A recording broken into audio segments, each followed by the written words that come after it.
Welcome to the developmental area. So, new booklet. I'll send it to you. All different, looking at different stuff, actually. It's an interesting area, and you'll see why in about 5 minutes. Okay, so first thing to think of is, can you get a piece of paper down and write down as many things that you can think about that could affect our own development, please? So pause the video and do that. So what factors could I think of? Here's a few. Okay, we've obviously got the whole nature nurture thing here. Are we programmed to do certain things? Or do we learn it from our family, our culture? Nothing crazy here, really, but what's interesting maybe is natural disasters. Are we in a natural disaster at the moment? I don't quite know if that fits, but just think about how potentially no school for the whole world. Well, that's not, is it? Someone going back, but potentially for us, all of April, May, June, July, August, 5 months potentially with no schooling. How can that affect our long-term development? Okay, and so we'll find out. I'm sure there's going to be loads of research on the gaps between students, especially younger students, and how they're coping. Just think of mental health stuff here and how that they've been affected. Okay, so there's absolutely loads here, and that is the idea. Okay, there's so many things that kind of influence our development. Quite hard to study the development, so we look at kind of individual things that could affect us. Okay, so this is not the key concept. Okay, but the developmental area first of all looks at the psychological changes that can occur during a person's lifetime. Okay, so from conception to death. We try and do this scientifically as much as we can, so experiments. Okay, most of the research is carried out on children up until like puberty. Okay, if you think about it, like, you know, so if you get pregnant, like literally, like after 3 months, your 12-week scan, they go in and they measure things. They literally go, oh, this part of the baby's not that big. That means its due date is going to be on this day. And you go, wow, how do you know that? Surely every baby's a slightly different size. But I don't know. Okay, we can tell you what age you should start walking and start talking. Okay, so we've done loads of research, and we're kind of flagging behind doing research on older people because obviously there are developmental deficiencies that occur. Okay, and we'll come on to that in a minute. Okay, we kind of looked at the fact that we're trying to do experiments here. So what we'll try and do is do longitudinal pieces of research. Okay, so research that measures the same behaviour in the same people over a period of time. So like every year go and check their intelligence, for example. I think there's 2 programs here. I'm literally just making this up as I'm going along, called A Child of Our Time and Children in the Year 2000. So they kind of studied and made TV shows and studied the same group of people every year since 2000 to show how people develop. Okay, so that's kind of what we do. Or you get different age groups and measure their ability on the same thing, so you can look at the differences between them. So that's kind of what we kind of do. We're trying to find what is common to most people, and therefore we can find out what's not common and rare and a developmental issue, because you could be developmentally advanced or delayed. So for example, in speaking, I think if you can't speak by the time you're 3, you then get sent to a communication expert, so a language therapist.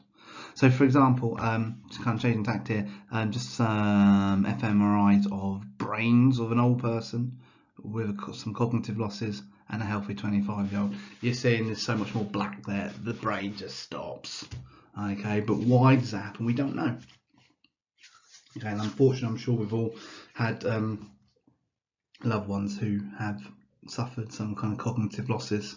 Okay, so we need to kind of do more research on this.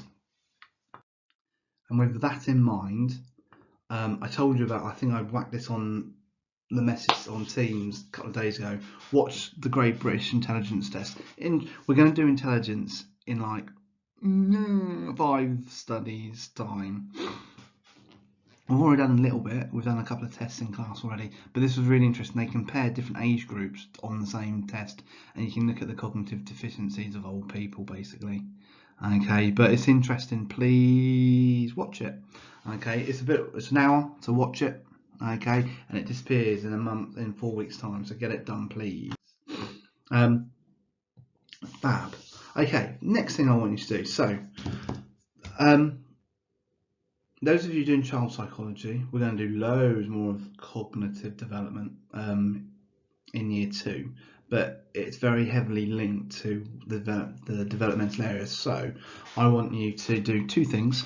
I want you to find a definition or an explanation of what cognitive development is, and then specifically something about conservation. So this, you can conserve number, mass or volume. Okay, so find out what it is and then watch this clip. So this is you should just Google conservation tasks and this will come up, but you can kind of compare the website. You're looking for little kids being tested. Okay, you might find this girl at the end of the video. She's so cute. I want to kidnap her. She's so lovely and so special. Okay, so what does this tell us? In there you can see that the different ages of kids can do different things. So old cutie pie over here, you can just give her a row of coins and she can't tell you which one's got the most in. She gets all confuddled. You can give her a kind of good old parent thing. Oh, that's not fair, my brother's got 2. Well, snap it in half. Now you've got 2. Okay, they don't understand things can change. Okay, so what does this tell us? This informs us of what we can actually do with children. So the whole national curriculum, all your key stages, are split up into what we know the child's brain develops like. So for example, you don't do algebra at 5 years old. Okay, you don't start that until 10, 11. So indicate key stage 2 and 3, like real proper algebra, because your mind can't cope with abstract things as well. So those of you who want to be teachers here, this is a huge topic. Okay, so the key principle of the development area is that it assumes that there's a clearly identifiable systematic changes that occur in an individual's behaviour from conception to death. So that's what we're trying to find out here, is how we develop. So my issue with the developmental area is this: it does not say this causes our behaviour. So previously we've looked at social, biological and cognitive. So we've got our environment, our interactions influence our behaviour, our biology, our brains, our DNA.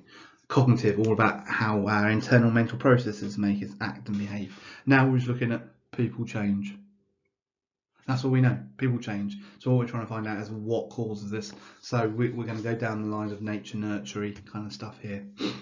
Okay, it's a key area because we're looking at what is the influence. So what we're going to study, 2 key themes are external influences on children's behaviour. Those who do criminology may recognise number 1. So we're going to look at how kids learn stuff. Bandura, really famous piece of research, and then the Funhaler study, which is, I think, the easiest study of all 20. That's a claim. And then we'll go on to morality. Pre-warning, the first one's quite hard to get your head around. I'll give you a what you need to know sheet, like I always do on the really hard ones. Okay, it's because it's a theory and a study all enrolled into one. And then how good kids are at lying is the second one, and the morality of lying and when it's okay. I actually found a really good TED talk on it yesterday. The dude who did it talks about this study and his further research. So that's something to look forward to in like 4 weeks' time. Stop your excitement. So you've already watched an hour video, done a little bit of kind of work, and now the main activity for the session. this is why you have until next Wednesday to get this done. So the session at the end of the week and Monday session. Okay, there is no need to be checking in on Monday. Crack on with this. Okay, so there are 3 things I want you to do. I want you to watch a documentary on 2 people, okay, and I want you to create the prettiest poster in the world about what happened to the person and what we learned about the development related to the people. Okay, warning, I've never had a student react badly to this, but you're going to look at a child who was locked in a room for 12 years, okay, and see what happened to her, and a baby boy who was turned into a girl with a very sad ending. Okay, so just be warned, I'm here if you need anything, but no one's had a big issue, and you're going to be going what at the end. So I would recommend you do Genie first. Okay, so in theory the YouTube link is Wild Child, the story of feral children.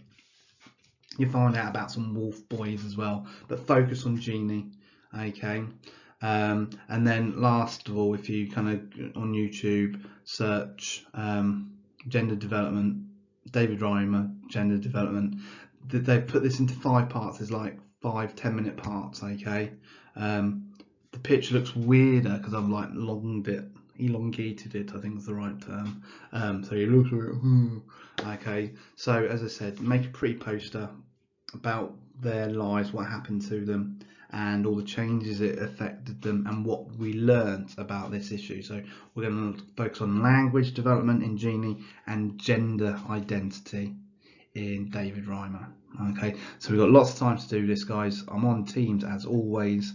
Have a great bank holiday weekend in the wrong order. Enjoy the weather, enjoy the cold on Sunday, and I'll speak to you all on Wednesday. Okay, have fun, guys.